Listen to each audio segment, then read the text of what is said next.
Welcome to Know Your Mobile. I'm Basil and we've got two phones here today that we're comparing for you. We've got the Nokia Lumia 920 and the Sony Xperia Z. The Sony Xperia Z was recently announced at CES 2013 in Vegas. It's a beautiful device thanks to its glass front and back. It's also very, very capable.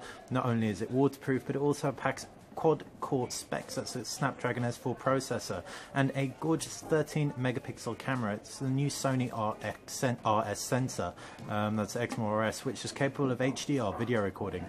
But not to be outdone, Nokia's Lumia 920 is still a pioneer in the video and photo stakes thanks to its optical image stabilization on its camera. We're going to give you a quick comparison of the two devices to show you exactly how they spec up against one another.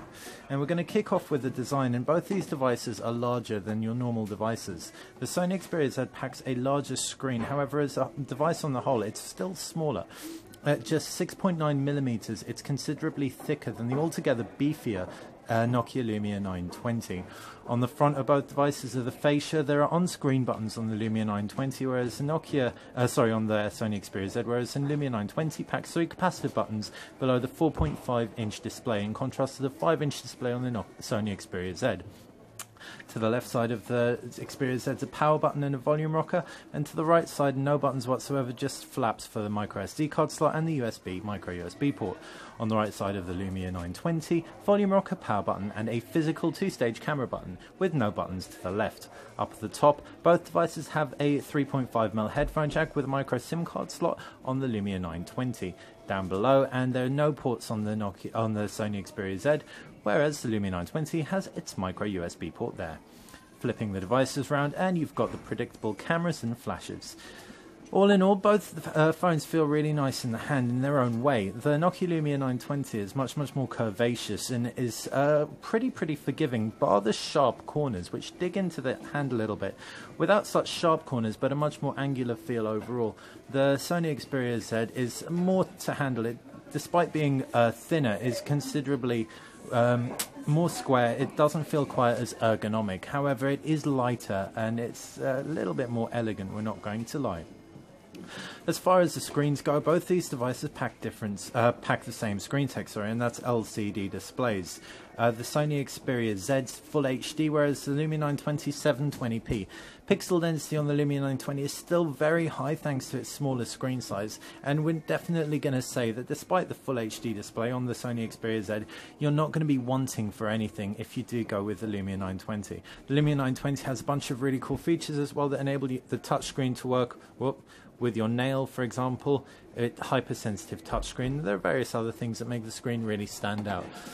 Again, not to be outdone, the Sony Xperia Z packs its Sony Bravia screen technology and something called optic contrast, which is effectively a resin layer that is between the glass and the LCD display, and it produces great viewing angles and a gorgeous overall viewing experience. And we can attest to that. It does look great in the hand.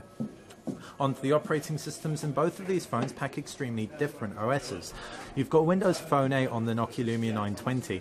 This is the newest version from Microsoft, and it's quite tapered in terms of its functionality thanks to the lack of app support. There are some key apps, don't get us wrong, there's WhatsApp, Facebook, Twitter, all that stuff, but you're definitely going to be wanting, if you're used to the Instagram, Pinterest, all that stuff available on Android and iOS. So there you go, that's major differences in terms of app support between the two. The Lumia 920 just can't compete with the Xperia Z and its Android on board. As far as operation goes, however, the Lumia 920 is considerably simpler. You just have two home screens, one with your shortcuts and the other with a list of all your applications. The applications can be pinned to the home screen with a long press, and it's really as easy as that. There's not much more to get your head around. There are a few omissions in terms of key UI functionality, such as a notifications bar, so you can occasionally miss calls and text messages and emails.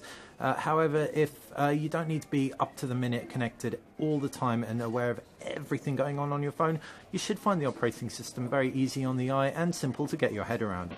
Android, in contrast, is comprised of multiple home screens. It's a lot busier, and there's a lot more that you can do with it. And in turn, you might not want to jump for Android if you get confused by operating systems on your mobile very easily. Once you do get your head around Android, though, the sky is the limit, so we'd really recommend doing so. In terms of the cameras, the Nokia Lumia 920 packs an 8.9, I think, or almost a 9 megapixel sensor with the optical image stabilization. There's a 13 megapixel sensor on the Xperia Z. We can show you the optical image stabilization in action on the Lumia 920, and it really is fantastic. So if we take a picture, for example, we can see I'm shaking my hand on purpose. As soon as I half press on the actual camera button, you can see it minimizes handshake greatly, and that's because it has a floating lens element. It's the same technology as found on compact system cameras. The the Xperia Z, however's forte really lies in terms of its HDR video and Sony's new interface that it's implemented on the camera UI. Windows Phone's camera UI, which is what you'll get on this Nokia Lumia 920, is extremely limiting in terms of its core functionality.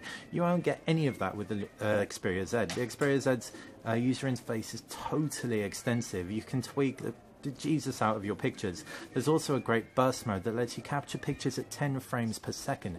That's phenomenal. It competes with SLRs at the resolution that we're talking about. What you can also find on the Sony Xperia Z camera is HDR video. HDR video is is when you record 3 scenes, one at a higher exposure, one at a lower exposure, then it composites them together. What this results in is a more broad tonal shot.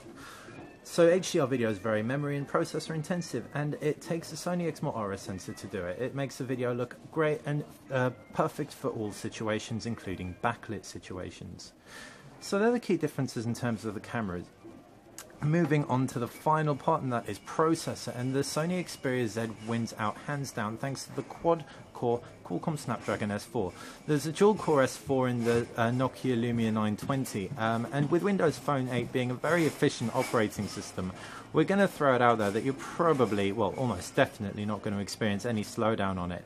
But if you want that 3D gaming, if you want all that power in your phone to really show off what it can do, then it's the Xperia Z all the way. So it's been a comparison between the Sony Xperia Z and the Nokia Lumia 920. The Sony Xperia Z's forte is really D-Line, its operating system. It is weatherproofed as well, by the way, we didn't mention that. So it's submergible in water for up to 30 minutes at 1 meter. It's also got a great camera UI, which is totally malleable. The Nokia Lumia 920, in contrast with its unibody design, it's much more stylized and stand out. It's a bit bulky, we're not going to lie. But if you can deal with it and you want the optical image stabilization, which is going to be perfect for low light shooting, then the Lumia 920 is really the only phone on the market to offer that. Thanks for watching Know Your Mobile.